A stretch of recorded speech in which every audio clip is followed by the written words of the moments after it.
नमस्कार दोस्तों, आज हम शुरू करते हैं लेसन नंबर अपना 2। लेसन नंबर 1 में हमने जो चैप्टर 1 में हमने किया था कि ब्रिटिश शासन के दौरान संवैधानिक विकास कैसे हुआ था। तो जब ब्रिटिश कंपनी थी, ईस्ट इंडिया कंपनी, उसके दौरान जितने भी कानून बने, जितने चार्टर बने, उनके बारे में हमने पढ़ा था। अब चलते हैं उसके नेक्स्ट पड़ाव की ओर, जो अब अधिनियम जैसे जिसमें आएंगे 1857 का जो वार हुआ, 1857 में जो स्वतंत्रता संघर्ष हुआ, उसके बाद से सारी की सारी सत्ता चली गई क्राउन के अंडर में, महारानी के अंडर में, और वहाँ से फिर अधिनियम निकलने शुरू हुए। जैसे 1858 की उनकी घोषणा, 1861 का अधिनियम, फिर 1892 में कुछ शक्तियाँ दी गई, फिर 1909 में। तो यहाँ पे जो सबसे ज़्यादा इम्पोर्टेंट रहेंगे 1909, 1919, 1935 एंड लास्ट 1947। ये सारे अधिनियम हम यहाँ पढ़ेंगे। चलिए बात करते हैं और फिर देखते हैं हम कितने क्वेश्चन बना पाते हैं। सबसे पहले अगर हम बात करें, ब्रिटिश संसद ने भारत शासन अधिनियम 1857 का जो स्वतंत्रता संघर्ष हुआ, उसके बाद में 1858 का अधिनियम आया। इस 1858 के अधिनियम में अब सत्ता जा रही थी क्राउन के अंडर में। EIC के सारे राजनीतिक अधिकार सारे ख़त्म किए जा चुके थे।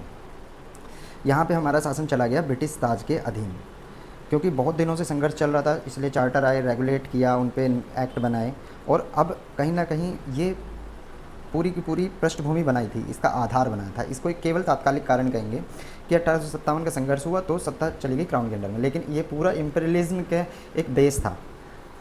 इसमें क्या क्या किया गया वो देखते हैं। गवर्नर जनरल को भारत का वायसराय, पहले जो गवर्नर जनरल था, जो 1833 में बनाया गया, 1833 के एक्ट में, भारत का गवर्नर जनरल, बंगाल के गवर्नर जनरल से विलियम बेंटिक जो पहले थे, अब इनको कहा जाने लगा भारत का वायसराय। भारत का वायसराय पहला कौन बना? Lord Canning. That was the first viceroy. ये क्वेश्चन आ जाता है कभी कभी। इसके लिए क्या किया गया कि वहाँ पे जो संसद थी, मंत्रिमंडल था, उसमें एक राज्य सचिव, भारत के राज्य सचिव का पद सृजित किया गया, जिसके अंडर में 15 जो काम करता था 15 सदस्य परिषद के साथ में, और पूरे के पूरे प्रशासन का संपूर्ण नियंत्रण उसको दे दिया गया। कितनी सदस्य थी? 15 सदस्य की एक परिषद थी, जिसमें भारत सचिव काम करता था। ये लंदन में ही वहीं के मंत्रिमंडल में था। उसके बाद आया भारत परिषद अधिनियम 1861। ये भी बहुत इंपॉर्टेंट है, इससे भी क्वेश्चन कहीं ना कहीं बन जाते हैं प्रीलिम्स में, UPSC और स्टेट सर्विसेज में। यहाँ पे कानून बनाने की प्रक्रिया में क्या किया गया कि भारतीय प्रतिनिधियों को शामिल करने की शुरुआत की। That was the first chance कि भारतीयों को इसमें शामिल करने की, उसमें मतलब कानून विधायी शक्तियाँ बनाने के लिए। एक तरफ आपकी कार्यपालिका में इन्वॉल्वमेंट चाह रहा था कि सिविल सर्विसेज के माध्यम से आए, दूसरी तरफ ये सबसे इंपॉर्टेंट है कि जब कानून बनेगा तो उसमें भारतीय प्रतिनिधि शामिल हों। इसमें क्या किया? विकेंद्रीकरण का शुरुआत हुई, क्योंकि पहले केंद्रीकरण कर लिया गया था कि सारी की सारी पावर बंगाल के गवर्नर जनरल को दे दी थी। यहाँ पे मद्रास और बम्बई की जो प्रेसिडेंसी थी, उनको दोबारा से कानून बनाने का अधिकार मिल गया। अध्यादेश जारी करने की शक्ति दी गई। ये क्वेश्चन बहुत बार आया कि किस अधिनियम के द्वारा वायसराय को अध्यादेश जारी करने की शक्ति दी गई? भारत परिषद अधिनियम 1861। इस अध्यादेश का जो कार्यकाल था वो 6 महीने तक प्रभावी हो सकता था। अब भारत परिषद अधिनियम 1892, इसका नेक्स्ट स्टेप, 1892 में केंद्रीय और प्रांतीय विधान परिषदों में अतिरिक्त गैर सरकारी सदस्य। ये गैर सरकारी सदस्य कौन होते थे? मतलब जो मंत्रिमंडल में ना हो। जैसे आज भी अगर हम कोई विधेयक आता है, सरकारी सदस्य और गैर सरकारी सदस्य की बात करता है, तो सरकारी विधेयक क्या होता है कि कोई भी मंत्री जिस विधेयक को, बिल को पेश करता है आपकी पार्लियामेंट में, तो वो होता है सरकारी। और अगर कोई मंत्री नहीं है और कोई नॉर्मल एक MP किसी बिल को पेश कर रहा है पार्लियामेंट में, तो उसको गैर सरकारी विधेयक कहते हैं। अब वार्षिक बजट पर बहस करने का ये इंपॉर्टेंट पार्ट था कि यहाँ पे 1892 में वार्षिक बजट पर बहस करने का अधिकार मिला, लेकिन बहस करने का और प्रश्न पूछने का अधिकार, ये 2 राइट्स मिले कि आप प्रश्न भी पूछ सकते हो, वार्षिक बजट पर बहस कर सकते हो, लेकिन आपको 6 दिन का पूर्ण नोटिस देना पड़ेगा। इसको कहीं ना कहीं हम कह सकते हैं कि आपको थोड़े से राइट्स धीरे धीरे डाइल्यूशन, मतलब राइट मिल रहे हैं और सत्ता जो है वो डाइल्यूशन में जा रही है। सीमित अर्थों में निर्वाचन पद्धति का प्रारंभ था, लेकिन पूरक प्रश्न पूछने का यहाँ पे आपको और मतदान का अधिकार अभी नहीं मिला, जो आगे चल के मिलेगा। मतलब केवल आप प्रश्न पूछ सकते थे, लेकिन पूरक प्रश्न नहीं पूछेंगे, और वो भी 6 दिन की पूर्ण नोटिस पे। अब आया 1909 अधिनियम, डेट इज़ सो इम्पोर्टेंट, और बहुत सारे क्वेश्चन आते हैं 1909 से 1919 से। इसको कहते हैं मार्ले मिंटो सुधार। ये मार्ले मिंटो क्या है? एक मार्ले है, एक मिंटो है। मतलब एक आपका वायसराय होते थे और एक जो भारत सचिव का पद सृजित किया गया था, एक वहाँ पे सचिव होते थे। मतलब एक वायसराय जो इंडिया में रह के काम करेगा और एक सचिव जो मंत्रिमंडल में वहाँ पे पूरे प्रशासन को देखेगा। वायसराय उसके अंडर में सारा का सारा काम करेगा। तो मार्ले मिंटो आया। इसी तरह मॉन्टेग्यू चेम्सफोर्ड 1919 सेम है। तो इसमें क्या क्या किया गया, भारतीयों को विधि निर्माण का और प्रशासन दोनों में प्रतिनिधित्व दिया गया। क्या क्या दिया गया, अब कानून बनाने में वो कानून का निर्माण कर सकते थे, और प्रशासन जैसे सिविल सर्विसेज में, उसके लिए दोनों में प्रतिनिधित्व प्रदान किया गया। इसके तहत वायसराय की कार्यकारी परिषद में, जो उसकी एग्जीक्यूटिव काउंसिल थी, उसमें भारतीयों को पहली बार शामिल किया, और वो कौन थे, सत्येंद्र प्रसाद सिन्हा। अधिनियम में केंद्रीय तथा विधायिनी शक्तियों को और बढ़ाया गया, मतलब ये डाइल्यूशन चल रहा है, और यहाँ पे जो पावर्स हैं वो इंक्रीज़ कर रही हैं। परिषद के सदस्यों को अब वो बजट पे लोकहित के विषयों की विवेचना कर सकते थे। पहले बहस कर सकते थे, यहाँ पे अभी बजट पे और लोकहित के विषयों के बारे में भी वो विवेचना कर सकते थे। कोई प्रस्ताव ला सकते थे, प्रश्न पूछ के साथ में पूरक प्रश्न पूछ सकते हैं। मतलब जो 1861 में केवल प्रश्न पूछने का अधिकार दिया, 1892 में आपको पूरक प्रश्न भी आप पूछ सकते हैं। एक इंपॉर्टेंट पार्ट था इसमें पृथक निर्वाचन के आधार पर मुस्लिमों के लिए, यहाँ फूट डालो राज करो की नीति के आधार पर, क्योंकि जो 1905 में बंगाल का विभाजन हुआ, 1906 में फिर आपका स्वराज पार्टी ने हिंदू, मतलब उस आंदोलन में जो स्वराज आंदोलन था, उसमें कहीं ना कहीं हिंदू और मुस्लिम दोनों एक होकर लड़े थे। तो ये कहीं ना कहीं अंग्रेजों को खटक रही थी बात। तो फूट डालो राज करो कि एक वर्ग को हम अलग कर सकते हैं जो सांप्रदायिक प्रतिनिधित्व के रूप में आगे आया। यहाँ पे पृथक निर्वाचन के आधार पर सांप्रदायिक प्रतिनिधित्व, मतलब कोई सीट रिजर्व कर दी जाएगी अल्पसंख्यक, मतलब उस संप्रदाय के लिए जिसके लिए वो करना चाह रहे हैं, जैसे यहाँ पे मुस्लिम के लिए। अब 1919 का मॉन्टेग्यू चेम्सफोर्ड सेम है, इसमें और थोड़ा सा डेवलपमेंट किया गया। मतलब ये क्या हो रहे थे अधिनियम कि हम 10 साल पे इसका समीक्षा करेंगे, तो समीक्षा के लिए नेक्स्ट अधिनियम लाते थे, और फिर अगर वो है तो उसके नेक्स्ट, ये चलता रहता था। तो यहाँ पे 1919 का अधिनियम आया। सबसे पहले इसकी इंपॉर्टेंट क्या है कि यहाँ पे प्रत्यक्ष चुनाव प्रणाली आई। अब प्रत्यक्ष चुनाव प्रणाली मतलब यहाँ पे वोटिंग कहीं ना कहीं स्टार्ट है कि वोट कर सकते हैं, लेकिन वयस्क मताधिकार नहीं आया। वयस्क मताधिकार मैं आपको बाद में समझाऊंगा। सांप्रदायिक आधार पर निर्वाचन प्रणाली का विस्तार करते हुए अब इसमें क्या किया, इस चीज़ को इन्होंने यहाँ पे इम्प्रूव किया कि सिखों को, भारतीय ईसाइयों को, और आंग्ल भारतीयों को और यूरोपियों को, इनको भी सांप्रदायिक निर्वाचन आधार पर इन्होंने जोड़ दिया। अब विस्तार, पहले तो केवल संप्रदाय के आधार पर मुस्लिम के लिए जोड़ा, अब हिंदुओं में और डिस्ट्रीब्यूशन किया इन्होंने कि सिखों के लिए, ईसाइयों के लिए, आंग्ल भारतीयों के लिए और यूरोपियों के लिए। एक इसका मेन फीचर है कि केंद्र में द्विसदनीय व्यवस्था। द्विसदनीय की बात करता है, मतलब जैसे अपर हाउस और लोअर हाउस, आज भी जैसे आपकी राज्यसभा लोकसभा काम करती है। और जो सब्जेक्ट थे, विषय थे, उस पर केंद्र और प्रांतों में बांट दिया गया। केंद्र प्रांतों में कि केंद्र के लिए विषय रहेंगे, जैसे समवर्ती सूची, मतलब 7वीं अनुसूची में केंद्र के लिए नियम विषय अलग दे दिए गए और राज्यों के प्रांतों के लिए अलग दे दिए गए। अब द्विसदनीय केंद्रीय विधानमंडल की बात करें तो ब्रिटिश भारत के लिए कानून बना सकती थी, और प्रांतों में द्वैध शासन प्रणाली स्टार्ट की गई। अब ये द्विसदनीय और द्वैध शासन, द्विसदनीय तो आप समझ गए। द्वैध शासन में क्या किया इन्होंने, 2 विषय दिए, एक आरक्षित और एक हस्तांतरित। यहाँ पे प्रांतीय विषयों को 2 भागों में बांटा गया। मतलब अगर मैं आपको यहाँ पे समझाऊँ छोटी सी चीज़ों में, मतलब एक ए है और एक बी है, इसको बोला गया हस्तांतरित विषय और इसको बोला गया आरक्षित विषय। मतलब जो भी इम्पोर्टेंट थे, जो मतलब मनी रिलेटेड, पैसे रिलेटेड, मतलब कह सकते हैं कि जिसमें आपका उत्तरदायित्व कम था और इनकमिंग ज़्यादा थी, राजस्व ज़्यादा था, वो सारे के सारे विषय किसने ले लिए, वो सारे के सारे ले लिए ब्रिटिश गवर्नमेंट ने। और जिनमें रिस्पॉन्सिबिलिटी ज़्यादा थी, जैसे शिक्षा का था, आपका स्वास्थ्य का था, इन सारे विषयों का जिम्मेदारी और रिस्पॉन्सिबिलिटी दे दी प्रांतों को। अब यहाँ पे सबसे बड़ी प्रॉब्लम क्या है, जिस तरह से बंगाल में द्वैध शासन, वहाँ पे द्वैध शासन बोला जाता था, मतलब द्वैध में और द्वैत में भी एक छोटा सा अंतर है, वो बाद में समझाऊंगा। यहाँ पे क्या है, द्वैध शासन की बात कर रहा है, जैसे बंगाल में किया गया। बंगाल में भी तो नवाब को वो विषय दिए गए थे जिसमें उत्तरदायित्व ज़्यादा था और इनकमिंग कम, और कंपनी ने कौन से विषय लिए थे जिसमें इनकमिंग ज़्यादा थी। देन इसके बाद अगर हम बात करें, यहाँ पे एक आयोग का गठन किया गया, और आयोग करना क्या था, उसको 10 वर्ष बाद में इस अधिनियम की समीक्षा करेगा। एक आयोग बनाया गया जो 10 वर्ष बाद इसके अधिनियम, उसीलिए 1927 में साइमन कमीशन, लेकिन आना किसमें था, 1929 में, लेकिन 2 साल पहले ही गठन कर दिया गया। उसी के उसमें बहुत सारे, मतलब आपके गोलमेज सम्मेलन और ये सारे, उसके बाद आपका आता है भारत शासन अधिनियम 1935। यहाँ हम केवल एक इमेज बना रहे हैं, बाद में इसको पूरा डिटेल में पढ़ेंगे, क्योंकि प्रीलिम्स के हिसाब से पढ़ रहे हैं, पॉइंट वाइज ही हमें ध्यान देना कि क्वेश्चन हम कर पाते हैं या नहीं।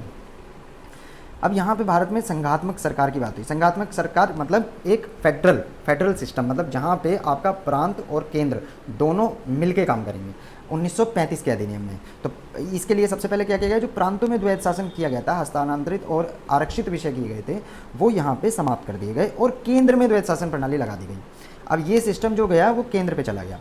मुद्रा और साख पर नियंत्रण करने के लिए रिजर्व बैंक जो अधिनियम 1934 के हिसाब 34 के उसमें बना था, अधिनियम 34 से और 35 में बना था। अब दूसरी, सांप्रदायिक निर्वाचन में और विस्तार किया गया और जिसमें दलित जाति, महिला और श्रमिकों को भी शामिल किया गया। मतलब ये धीरे धीरे फूट डालो, इतने डाइवर्जन कर देंगे कि बाद में वो विस्फोटक होकर आपने देख सकते हैं कि आपका विभाजन का कारण बने। ये सारे तात्कालिक कारण कुछ और होते हैं, लेकिन धीरे धीरे बहुत सारे कारण थे जो बने।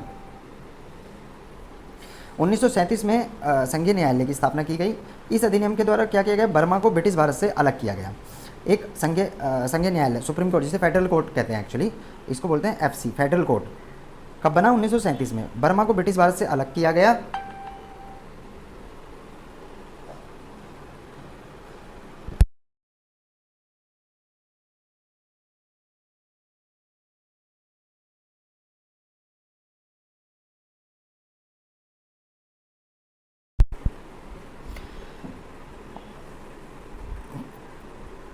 सिंध और उड़ीसा का भी निर्माण, दो नए प्रांत बनाए गए। बर्मा को भारत से अलग किया गया और भारतीय स्वतंत्रता अधिनियम 1947 ने 15 अगस्त 1947 को पद कर, मतलब ये डोमिनियन स्टेट्स की इसमें बात की कि दो डोमिनियन स्टेट होंगे, उसके बारे में। अब बात करते हैं प्रश्न बना पा रहे हैं इससे रिलेटेड या नहीं बना पा रहे हैं। अब देखिए आप, सबसे पहले किस अधिनियम के अंतर्गत भारतीय विधान परिषद को बजट पे बहस बनी है, बहस की अधिकार मिला है। मतलब आप प्रश्न पूछ सकते हैं लेकिन पूरक प्रश्न नहीं, और प्रश्न पूछने के लिए भी 6 दिन की 6 डेज़ की आपको पूरा वो देनी पड़ेगी। तो ये कौन सा था, ये था आपका 1892। ये 2003 में आया क्वेश्चन। 1892 में आपको 6 दिन की पूर्व अनुमति के साथ में कार्यपालिका से प्रश्न पूछने की उम्मीद। चलो नेक्स्ट क्वेश्चन पढ़ते हैं। सांप्रदायिक प्रतिनिधित्व की व्यवस्था सबसे पहले कब की गई, बताया गया मुस्लिम के लिए सांप्रदायिक अधिनियम की व्यवस्था की गई, मार्ले मिंटो 1909, जो हमने पढ़ा था। आई होप आप क्वेश्चन बना पाएंगे इससे रिलेटेड। और देखिए, मार्ले मिंटो सुधार में क्या किया गया, ब्रिटिश भारत में सांप्रदायिक निर्वाचन की प्रतिनिधित्व व्यवस्था की गई, मुसलमानों के लिए पृथक निर्वाचन मंडल बनाया गया। नेक्स्ट हम क्वेश्चन पढ़ते हैं कि किस अधिनियम में भारत में संघीय न्यायालय कौन से में किया गया था, 1935। आपको याद हो, मैंने अभी बताया था जी फेडरल कोर्ट के बारे में। तो ये कौन सा है, 1935 नहीं है, तो आपका ये 2014 में क्वेश्चन आया। अब देखते हैं, 1 अक्टूबर 1937 को भारत सरकार अधिनियम की उससे आपने सर मॉरिस ग्वेयर, ये याद रखना, ये क्वेश्चन आया नहीं है, हाईली चांसेस हैं कि इस टाइप के क्वेश्चन पकड़ सकता है आयोग। सर मॉरिस ग्वेयर, ये याद रखिएगा, सर मॉरिस ग्वेयर, ये क्वेश्चन आ सकता है। उपयुक्त दिए गए भी ठीक है, 1935 का। नेक्स्ट आपको क्वेश्चन पढ़ना पड़ेगा, संघीय न्यायालय, सेम वो रिपीट क्वेश्चन है, कब आया, 1935 में। देन केंद्र में द्वैध शासन किसके अंतर्गत लगाया गया, अब ध्यान दीजिएगा, 1919 का जो अधिनियम आया था मॉन्टेग्यू चेम्सफोर्ड में, उसमें क्या किया था, उसमें प्रांतों में इन्होंने दिया था, क्या पे, प्रांतों में द्वैध शासन की बात की थी। और केंद्र में क्या किया, जब 1935 का आया तो ये प्रांतों वाला समाप्त किया गया और इसको ले गए वो सेंटर पे। तो सेंटर पे कौन से के द्वारा किया गया, 1935 अधिनियम। आई होप आपको मज़ा आ रहा है, क्वेश्चन बन पा रहे हैं आपसे। अधिनियम 1935 द्वैध शासन एक अखिल भारतीय संघ की स्थापना की और प्रांतों में द्वैध शासन की स्थापना समाप्त किया गया 1919 के अधिनियम के द्वारा। और केंद्र में द्वैध शासन के अंतर्गत संघीय विषयों को 2 भागों में, सेम वही रिजर्व्ड और ट्रांसफर्ड सब्जेक्ट के उसमें। अब बात करते हैं किस अधिनियम में केंद्र में द्वैध शासन स्थापित किया गया। केंद्र में द्वैध शासन सेम 1935। देखिए, अब क्वेश्चन करने में मजा आ रहा है ना, देखो इसका आंसर नहीं आपको पता चलेगा। अब आईएएस 2012 में क्वेश्चन आया, अब ट्राई करते हैं इसको करने के। 1919 के भारत शासन अधिनियम में कौन सी विशेषताएं थी। अब देखिए, प्रांतों की कार्यकारिणी सरकार में, प्रांत की बात करता है, ध्यान से, प्रांतों की कार्यकारिणी सरकार में बच्चों द्वैध शासन की व्यवस्था की बात करता है। मतलब 1919 में प्रांतों में द्वैध शासन, ये द्विसदन नहीं बोल रहा है, द्वैध शासन, मतलब ये ऑप्शन राइट है। फिर मुसलमानों के लिए पृथक सांप्रदायिक निर्वाचक मंडल की व्यवस्था कब की गई, नहीं, ये 1919 में नहीं, ये तो कब किया गया था, हमने पढ़ा था 1909 में, 1909 में। तो ये गलत हो गया ऑप्शन। देन केंद्र और प्रांतों को विधायिनी शक्ति का हस्तांतरण किया गया, बिल्कुल सही है। अब ये देखिए, यहाँ पे आपका 1 और 3 इसका आंसर आ रहा है। भारत शासन अधिनियम 1919 ब्रिटिश संसद के द्वारा पारित अधिनियम था, जो मॉन्टेग्यू और वायसराय, ये सारी चीज़ें मैं आपको बता चुका हूँ। अब प्रांतीय स्वायत्तता शुरू की गई कब, ब्रिटिश भारत में प्रांतीय स्वायत्तता 1919 में। प्रांतीय स्वायत्तता का मतलब वो कानून बना सकते, मतलब प्रांत पे के लिए आप स्वायत्त हो, मतलब रेगुलेट हो कंट्रोलिंग नहीं आई है। स्वायत्तता मतलब स्वतंत्रता से एक स्टेप नीचे होती है। तो 1919 में जब इनको द्वैध शासन जब लगा,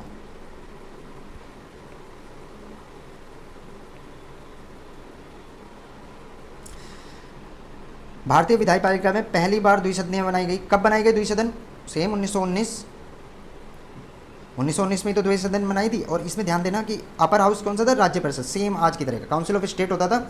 इसका कार्यकाल 5 वर्ष होता था।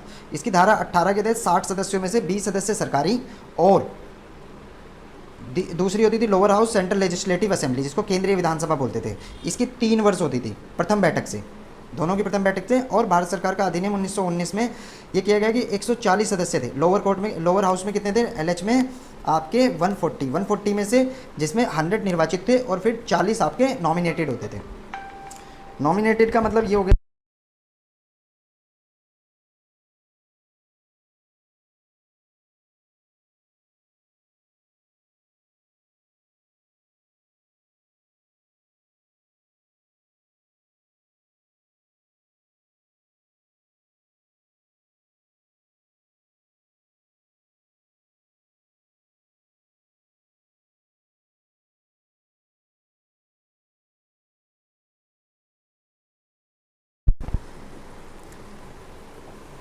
तो यहाँ पे आपका 1919 का अधिनियम क्रियान्वयन करने के लिए 60 सदस्यों में से 33 के निर्वाचित तथा शेष के 27 के अनुचित। पहले इन्होंने 140 से धीरे धीरे बढ़ाएंगे। देखो 140 से 143 किए, जिसमें दो आपके निर्वाचित बढ़े हैं और आपके 1 बढ़ाया मनोनीत। और ये 1 का जो मनोनीत के लिए लेते थे, ये बरार से मनोनीत होने वाले सदस्य के लिए बात करते थे। लास्ट में इसका 145 हो गया, जिसमें 104 निर्वाचित में हो गए और 41 मनोनीत में से हो गए।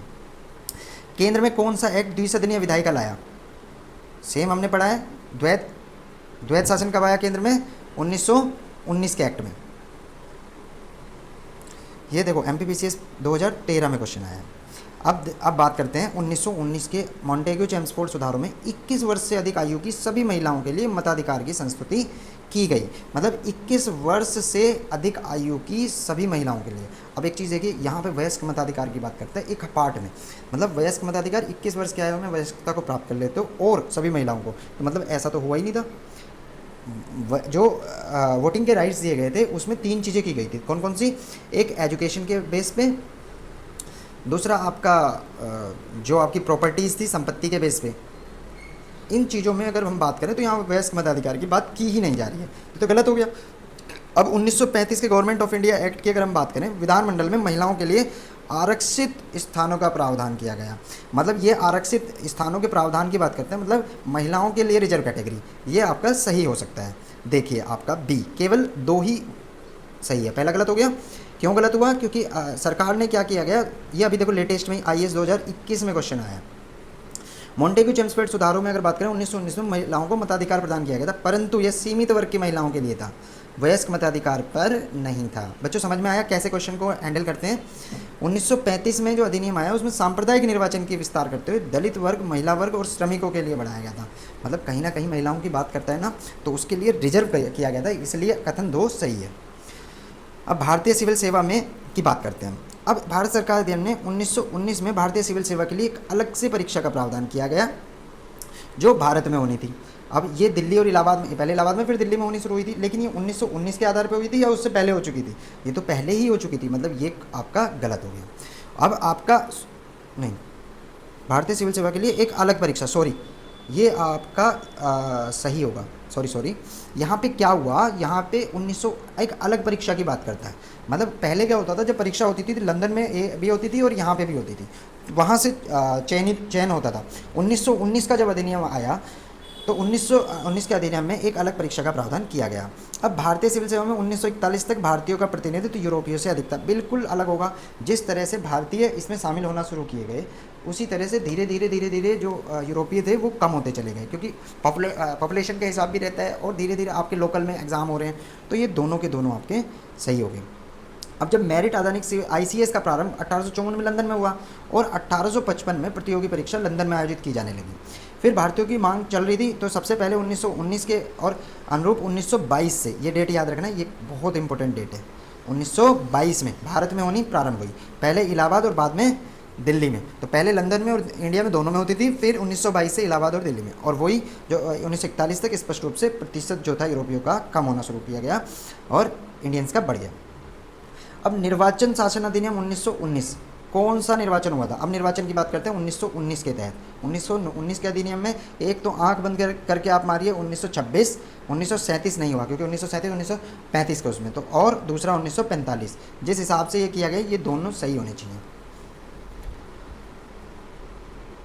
आपका आंसर ए और सी, मतलब बी आपका गलत है।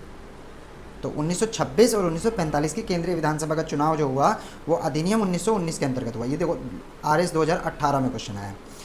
अब बात करते हैं भारत शासन अधिनियम 1919 के अंतर्गत भारतीय विधायी का अंतिम निर्वाचन किस वर्ष में हुआ? अंतिम निर्वाचन अभी हमने पढ़ा 1945, तो ये रहा, ये 20 में, ये लेटेस्ट क्वेश्चन है। अब अध्यादेश जारी करने की शक्ति, मैंने बताया था अध्यादेश निर्गत करने की शक्ति कब दी गई? अध्यादेश निर्गत करने की शक्ति कब दी गई? सॉरी, राष्ट्रपति की अध्यादेश निर्गत करने की जो गवर्नर को शक्ति दी गई थी वो 1861 के अधिनियम में दी गई थी। लेकिन जो अध्यादेश पारित करने की हमने कहाँ से ली है? जो अब जब हमने संविधान बनाया वो ली गई है हमने 1935 के अधिनियम से। 1861 में भारतीय परिषद के अधिनियम से विधान परिषद की अनुमति के बिना भी अध्यादेश जारी, जिसकी 6 महीने की होती, और आर्टिकल किसमें हमारे 1, 2, 3 में भारत सरकार की अधिनियम 1935 की धारा 42 और धारा 43 से प्रेरित है। अब निम्न में से संवैधानिक निरंकुशता की बात का सिद्धांत कौन सा करता है? मतलब संविधान की निरंकुशता की बात, अगर निरंकुशता की बात करें तो ये आपका देखिए, सॉरी, इसमें 1935 का अधिनियम है। क्यों है? भारत सरकार अधिनियम 1935 द्वारा प्रवृत्त है क्योंकि ब्रिटिश संसद द्वारा पारित सर्वाधिक, सबसे बड़ा एक तो ये था कि ब्रिटिश संसद ने जो पारित किया था सबसे ज़्यादा, जो संविधान ने हमने जो संविधान बनाया उसमें इससे लिया गया, और भारत के लिए जो संविधान प्रस्ताव में सबसे जटिल दस्तावेज है। इसी अधिनियम से भारत संघ की स्थापना, संघीय न्यायपालिका, केंद्र और राज्यों के मध्य शक्तियों का विभाजन की बात करते हैं। तो 1935 इसलिए सबसे ज़्यादा इंपॉर्टेंट है। अब भारतीय संविधान में केंद्र और राज्यों के बीच किया गया शक्तियों का विभाजन, शक्तियों का विभाजन कब किया गया था? 1935 से, मतलब केंद्र और राज्यों के बीच में जो हमने सूचियां बनाई, सारी चीज़ बनाई, वो आपका 1935 में। जैसे भारत सरकार अधिनियम 1935 में की योजना के आधार पर 7वीं अनुसूची जो ली है, संघीय, राज्य और समवर्ती सूची, इसका विभाजन किया गया है। इसके अंदर प्रांत में तो समाप्त कर दिया गया था द्वैध शासन, और केंद्र में लागू किया गया था। प्रांतीय स्वायत्तता का सूत्रपात हुआ, मतलब प्रांतीय स्वायत्तता का ये क्वेश्चन भी हमें मिल जाता है। अखिल भारतीय महासंघ बना, और इस संघ का निर्माण ब्रिटिश प्रांतों, चीफ कमिश्नर प्रांतों और देसी रियासतों, इन सबसे मिलकर होना था। प्रांत थे, चीफ कमिश्नर प्रांत थे और देसी रियासतें। परंतु यह व्यवस्था लागू नहीं, 1935 का अधिनियम एक्चुअल में लागू नहीं हो पाया, लेकिन ये इसमें वो थी। 1935 का अधिनियम द्वारा स्थापित होने वाली अविशिष्ट शक्तियाँ किसको दी गई? Governor general. ये भी क्वेश्चन आया था, इंपॉर्टेंट, जहाँ जहाँ मैं इंपॉर्टेंट बता रहा हूँ आप बार बार रिपीट कीजिएगा। और जिन्होंने अब तक सब्सक्राइब नहीं किया है प्लीज़ चैनल को सब्सक्राइब कर लीजिएगा, यहाँ पे आपको कंटिन्यूशन में क्लासेस मिलेंगी। अब ये 2016 का क्वेश्चन है RS का। इस अधिनियम में 1935 की मुख्य धारा विशेषता में से नहीं थी। अब देखिए, अखिल भारतीय संघ महासंघ का प्रावधान बिल्कुल सही है। अविशिष्ट विशेष शक्तियाँ विधायकों को आवंटित किए गए थे। अविशिष्ट विषय किसको दिए गए थे? प्रांतों को। बिल्कुल गलत है, आप इसको आंख बंद करके, अभी हमने पढ़ा किसको था? गवर्नर जनरल को। प्रांतीय स्वायत्तता के सूत्रपात बिल्कुल ठीक है, हमने पढ़ा, ये बिल्कुल सही है, और इसलिए प्रांतीय द्वैध शासन की समाप्त किया गया। कितना आसान तरीके से क्वेश्चन बना दिए मैंने, होप आप भी इसी तरह सारे क्वेश्चन बना पाएंगे। संघीय व्यवस्था और केंद्र में द्वैध शासन कब लागू किया गया? संघीय व्यवस्था सेम 1935 के अधिनियम के अनुसार। अखिल भारतीय महासंघ की स्थापना 1935। अब तो ऑप्शन देखने की भी जरूरत नहीं पड़ेगी आपको, आई थिंक इतना ईजी करके आपके क्वेश्चंस मिल जाएंगे। अब हम बात कर रहे हैं किस एक अधिनियम में भारत में संघीय शासन की व्यवस्था, सेम 1935।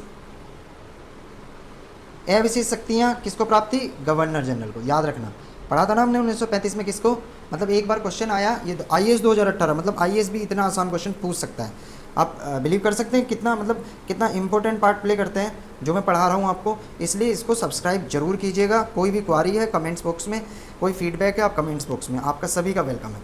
अब बात करते हैं क्वेश्चन नंबर 23 पे। कौन सा एक भारत शासन अधिनियम 1935 में स्वीकार किया हुआ और अवयव नहीं है?